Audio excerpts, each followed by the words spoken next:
Actor தனுஷை விடவே director Dhanush வந்து என்னை மாதிரியே நிறைய பேருக்கு ரொம்ப பிடிக்கும். அது என்ன ரீசன் அப்படிங்கிறத பார்க்கலாம்.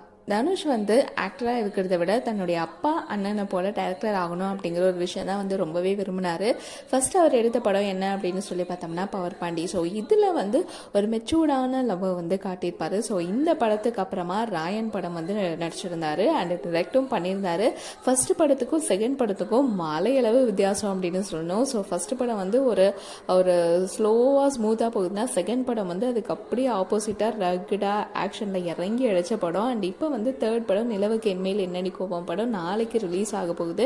இந்த படம் ஃபுல் அண்ட் ஃபுல் பார்த்தோம்னா 2K லவ் ஸ்டோரி அப்படிங்கிற ஒரு விஷயத்த வந்து மையப்படுத்தி எடுத்திருக்காரு. ஸோ ஜாலியாக வாங்க ஜாலியாக போங்க அப்படிங்கிறது தான் இந்த படத்துடைய தீம் அப்படிங்கிற ஒரு விஷயம் வந்து சொல்லியிருக்காங்க. ஸோ கேஸ்ட்டுமே வந்து பார்த்திங்கன்னா அவ்வளோ ஃப்ரெஷ்ஷாக இருக்குது. ஸோ படம் வந்து நாளைக்கே ரிலீஸ் ஆக போகுது. என்ன மாதிரியான எக்ஸ்பெக்டேஷன்லாம் படம் மேலே இருக்குது அண்ட் டிரெக்டர் டி பற்றி நீங்கள் என்ன நினைக்கிறீங்க அப்படிங்கிற எல்லா விஷயங்களையும் மறக்காமல் எங்கள் கூட கமெண்ட்டில் ஷேர் பண்ணுங்கள்.